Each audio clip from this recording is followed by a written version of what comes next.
तो आज की कक्षा का पहला सवाल अपना क्या है? दो आवेश है, मेरे को बोल, अरे मुझे बोलने दे। दो आवेश हैं, एक प्लस है एक माइनस है, दोनों के बीच की दूरी दर्शाई गई है, दोनों आवेश दर्शाए गए हैं, एक बिंदु दर्शाया गया है जहां पे अपने को विभव तथा विद्युत क्षेत्र ज्ञात करना है। निरक्ष पर एक है। विभव तो 0 होगा क्योंकि जितनी दूरी ये है उतनी ही दूरी ये है, दोनों दूरियां बराबर है, इसलिए मैं बोल सकता हूं विभव तो होगा 0, कुल विभव 0 हो जाएगा। ठीक है। कौन थीटा? थीटा का तो मैं नाम ही नहीं लिया।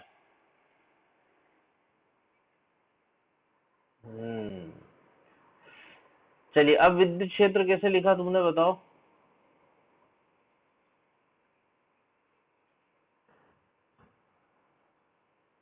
8 इंटू, फाइनल आंसर बताओ तुम तो, के पदों में मतलब। अच्छा, के की जो वैल्यू होती है ना, के की वैल्यू 9 इंटू 10 की घात 9 लिख लिया करो। जो के होता है ना उसको 9 इंटू 10 की घात 9 लिख सकते हो। तो ई की फाइनल वैल्यू बताओ क्या आ रही है?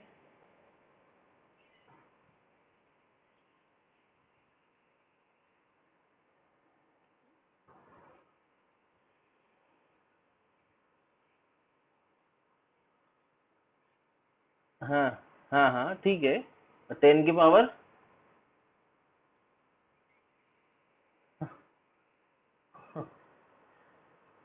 अच्छा ये किया क्या तूने? सॉरी, माइनस के पी अपॉन आर क्यू, ये किया क्या? यही तो गलत किया तुमने।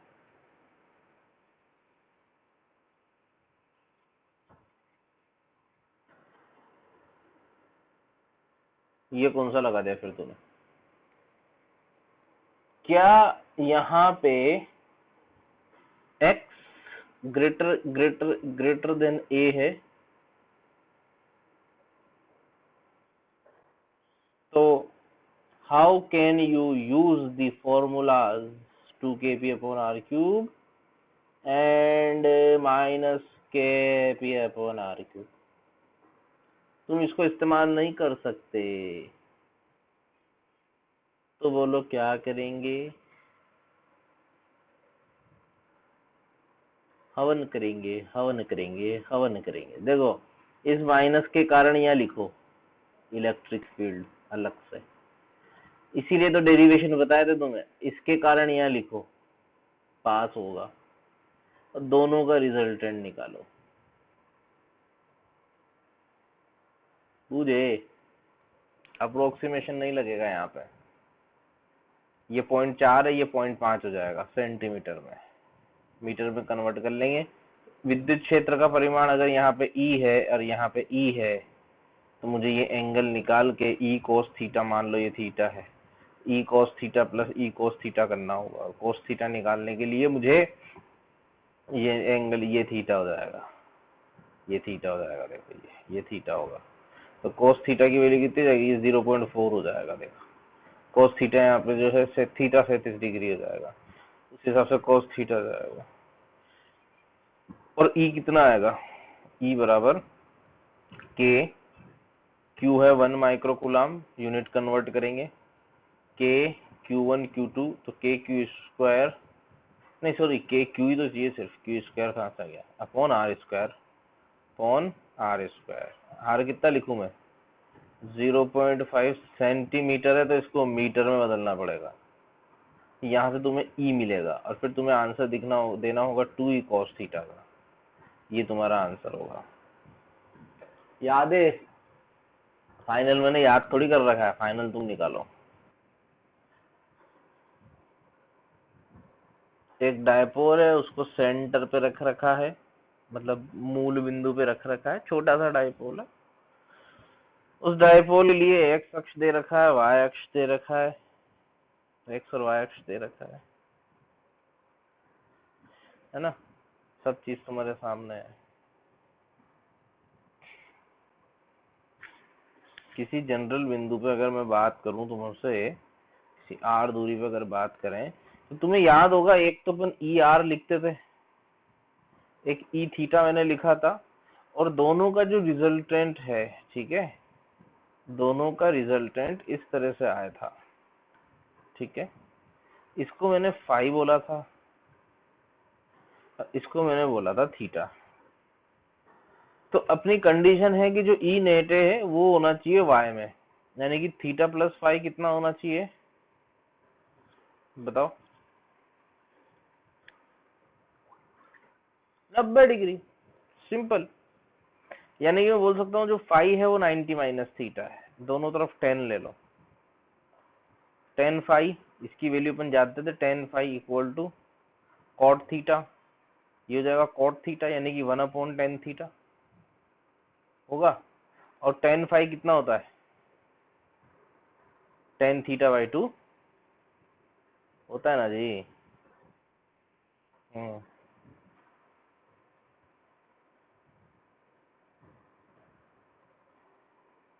Into 10 theta equal to 1, 10 square theta 2, 10 theta √2। 10 theta को प्लस माइनस बाद में लगाएंगे। 10 थीटा √2, माइनस में वो नीचे आ जाएगा बेसिकली, ठीक है। लगा लो, चलो यही लगा लो प्लस माइनस। 10 थीटा को dy बाई dx लिख सकते हैं अपन, लिख सकते हैं ना, डायरेक्ट लिख दूं तो y equal two plus minus √2x, ये आएगा बिंदु पथ। बुझे? समझ में आई? क्लियर? तो बाहरी विद्युत क्षेत्र में द्विध्रुव है ना, सपोज करो कि ये अपने एक विद्युत क्षेत्र है एक्सटर्नल। पहले नियत में अपन बात कर रहे हैं ना, नियत, नियत ई, नियति, नियति नहीं कह रहा मैं, नियत ई कह रहा हूं मैं, है ना। तो ये कोई बाहरी विद्युत क्षेत्र है, कांस्टेंट इलेक्ट्रिक फील्ड, बाहरी मतलब किसी अन्य आवेश के कारण होगा, जो भी है, ये नियत है मान लो। और इस विद्युत क्षेत्र में मैंने मान लो किसी डायपोल को रख दिया, इस तरह से मान लो मैंने रख दिया। क्या क्या होता है डायपोल में बताओ? डायपोल में होता है एक तो पॉजिटिव चार्ज, मान लो ये ऋण आवेश है और इधर वाला है धन आवेश, ये धन वाला क्यू है, ये ऋण वाला क्यू है, दोनों के बीच की दूरी 2a है, और ये डायपोल मान लो इस पे थीटा एंगल बनाता है। तो अब अपन बात करेंगे यहाँ पे कि ये जो डायपोल है इसके ऊपर कुल बल कितना लग रहा है और कुल बलाघूर्ण कितना लग रहा है, इसकी अपन बात करेंगे। चलो मैं तुमसे पूछता हूँ, कुल बल कितना है द्विध्रुव पे, कुल बल एक्सटर्नल एफ, कुल बल कैसे? तो मन से ही कुछ भी, जब पता नहीं है तो उत्तर भी नहीं देना चाहिए तुम्हें, यदि तुम्हें पता नहीं है तो उत्तर भी ना दें। देखिए ये प्लस क्यू आवेश है, इस पे कितना लगेगा, क्यू ई लगेगा, सिंपल है ना यार। एक क्यू आवेश को किसी विद्युत क्यू ई, ठीक, और इसके ऊपर माइनस क्यू, पीछे की तरफ क्यू, यानी कि माइनस क्या बता रहा है, पीछे की तरफ। तो कुल कितना हो गया, कुल बल होता है 0। तो अगर किसी द्विध्रुव को मैं बाहरी तथा नियत विद्युत क्षेत्र में रख दूं तो उस पर लगने वाला कुल बल 0 होता है। Am I right? चलो बलागुण बताओ।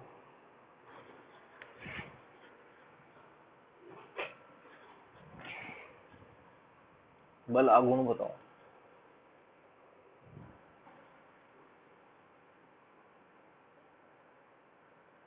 बल आगुण निकाल सकते हो? ध्यान से देखो, तुम्हें ये कपल फोर्स दिखेगा। अरे क्या इतना बड़ा बोल देता है। कोस थीटा थोड़ी आएगा यार, साइन थीटा आना चाहिए ना बल आघूर्ण वाला।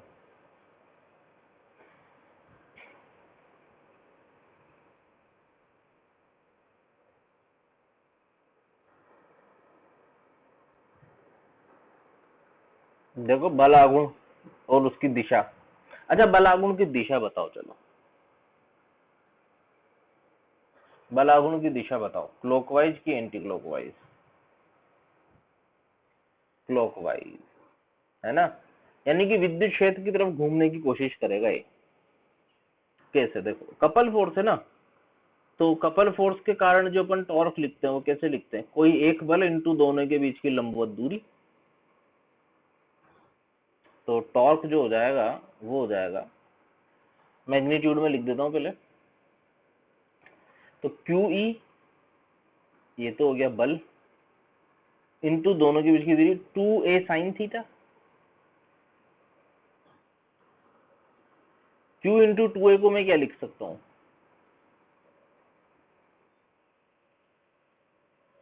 P साइन थीटा, ये आ गया टॉर्क। और इन टर्म्स ऑफ वेक्टर ध्यान से देखो, ये P क्रॉस E लिखा जा सकता है, P साइन थीटा है ना, P क्रॉस E में इसको लिख सकता हूं। क्रॉस प्रोडक्ट याद है, याद रखना इस फॉर्मूले को।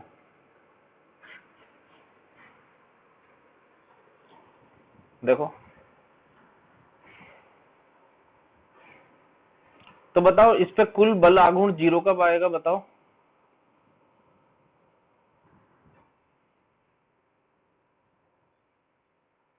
या फिर, ठीक है, तो कुल बल ये होता है, कुल बल आघूर्ण ये होता है। तो जहां पे बल और बल आघूर्ण जीरो हो जाए उसको साम्य अवस्था कहते हैं, है ना। चलो इतना लिखो, फिर आगे की बात करते हैं अपन।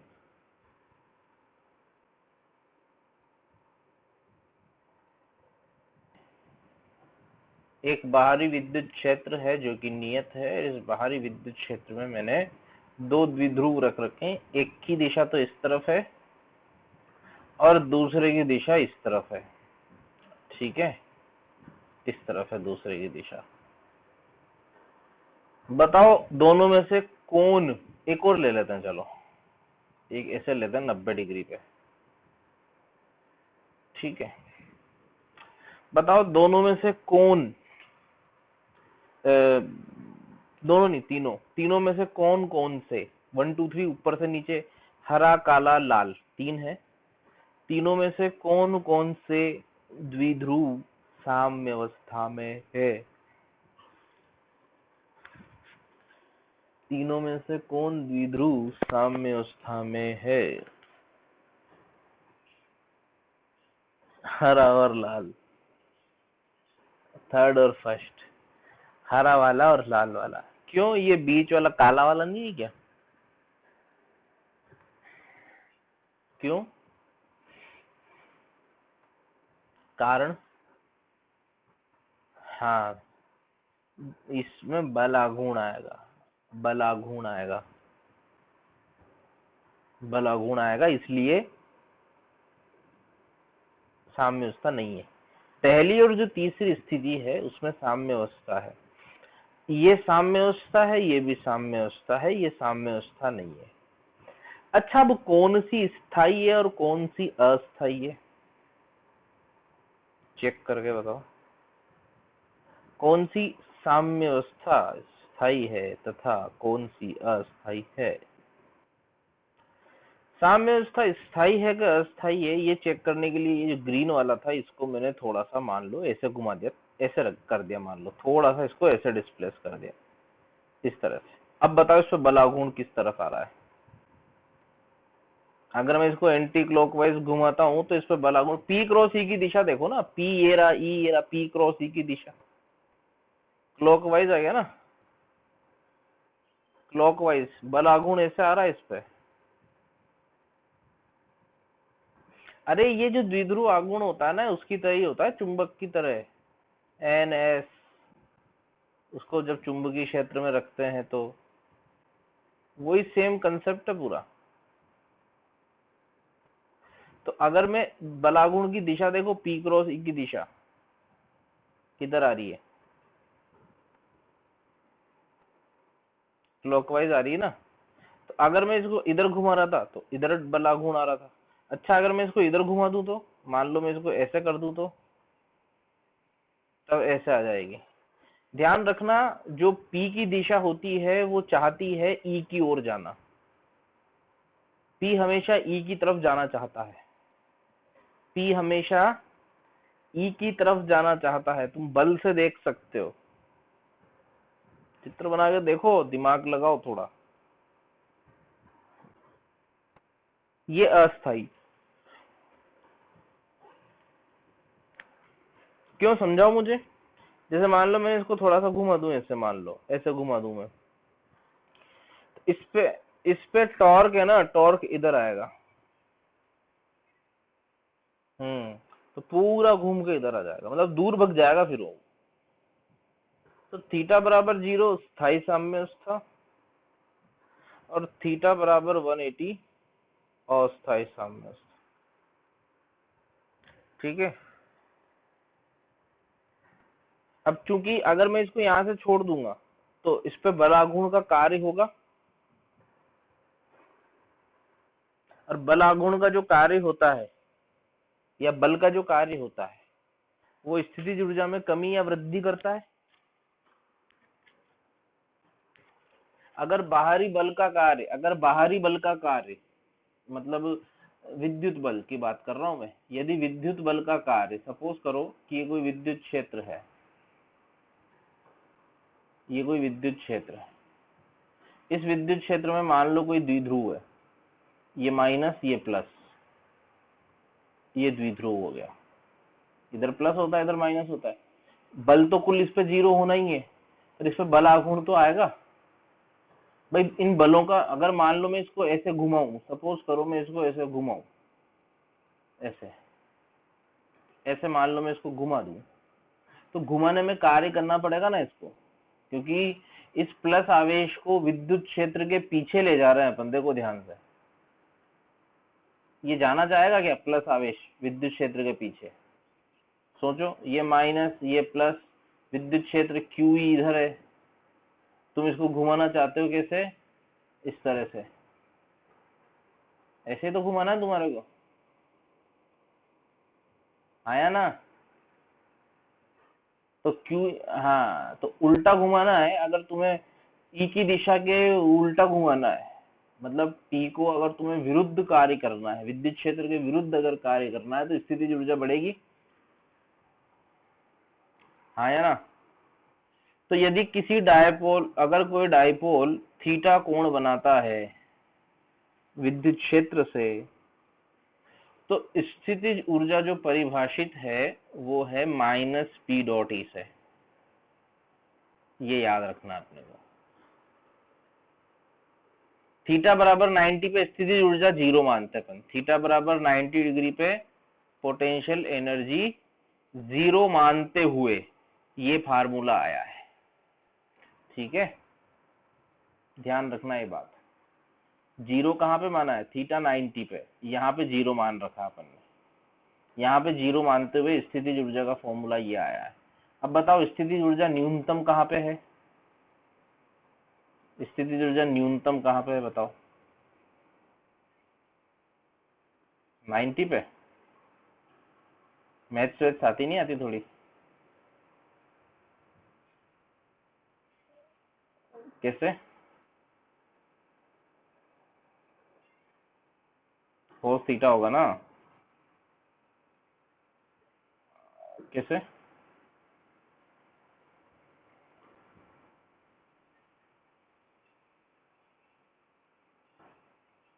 ग्राफ बनाओ पोटेंशियल एनर्जी का, माइनस कोस थीटा का ग्राफ बनेगा ऐसा। ये आया कहां से, माइनस पी कोस थीटा, ये वो कार्य से ही आया, बल आघूर्ण का कार्य टाउ डी थीटा। 90 डिग्री पे 0 मानते हुए अपन ने रेफरेंस 90 डिग्री पे 0 माना है, तो W बराबर इंटीग्रेशन टाउ डी थीटा बराबर डेल्टा यू, बाहरी बलों का कार्य। ये एनर्जी वाला ग्राफ बना लो, माइनस कोस थीटा का ग्राफ है, u वर्सेस थीटा, थीटा बराबर 180 पे मैक्सिमम है ना पोटेंशियल एनर्जी, देखो तो आ गई ना अस्थायी साम्य अवस्था, यहाँ पे स्थायी, यहाँ पे साम्य अवस्था नहीं है।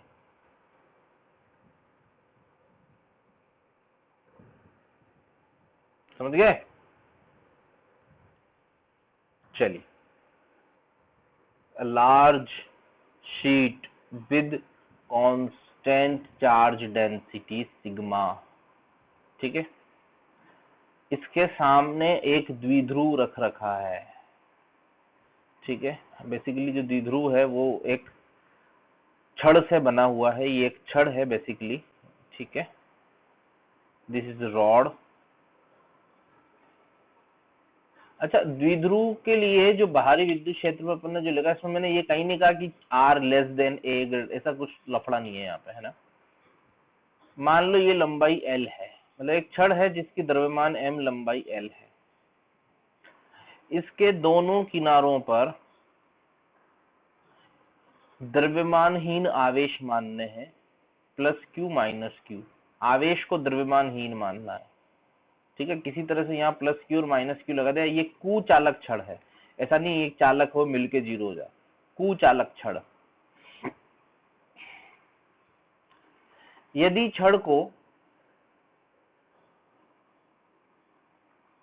दिए गए तल में थोड़ा सा घुमाकर, यानी कि छड़ ऐसे है तो इसको थोड़ा सा ऐसे घुमाना है, छोड़ दिया जाए, यदि छड़ को थोड़ा सा घुमाकर छोड़ दिया जाए तो परिणामी दोलनों का आवर्तकाल ज्ञात करें।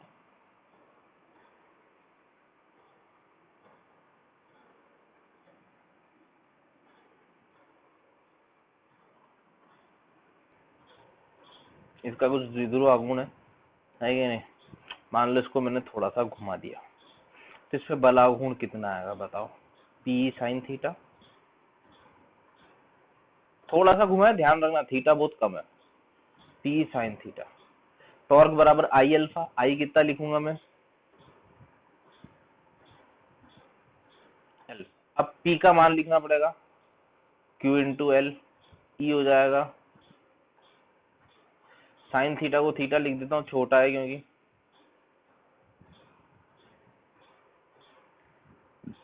अल्फा जो आया वो आया 3Q, एक एल कट गया, sigma upon M 2 L epsilon not alpha. कुछ मिस हुआ हो तो बताओ। यही तो आएगा, अपोजिट में आएगा, वो माइनस लगाना चाहो तो लगा लो। अरे अरे अरे अरे अल्फा नहीं, थीटा थीटा थीटा, चाहो तो माइनस लगा लो, अपोजिट आएगा क्योंकि जिधर घुमाओगे उसके अपोजिट आएगा, ठीक है।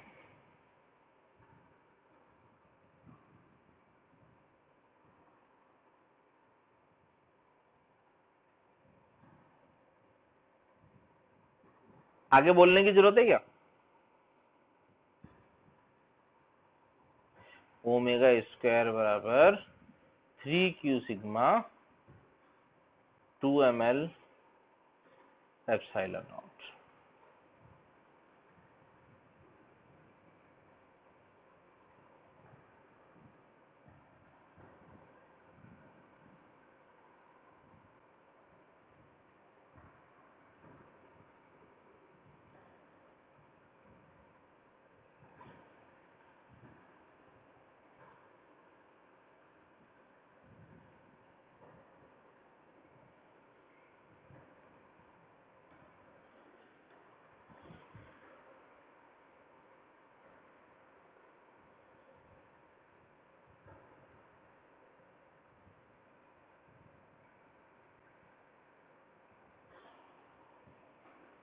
क्वेश्चन समझ गया ना? ओके, मैं करता हूँ। माइनस तो आएगा ही नहीं, आएगा तो प्लस ही। 60 डिग्री घुमाने में तो 120 घुमाने में कितना होगा? तो U बराबर डेल्टा U, निकालना W बराबर माइनस डेल्टा है तो उसका होगा, अपने को भारी बल का कार्य लिखना है यहाँ पे, तो प्लस डेल्टा ही होगा। तो U final minus U initial, U final minus P cos theta cos 60 minus U initial, तो minus minus plus P cos 0, तब बना P/2, ये W दे रखा है। और दूसरा वाला मान लो W डैश है, तो U final minus PE cos 120 minus और माइनस प्लस PE cos 0, ये कितना हो जाएगा,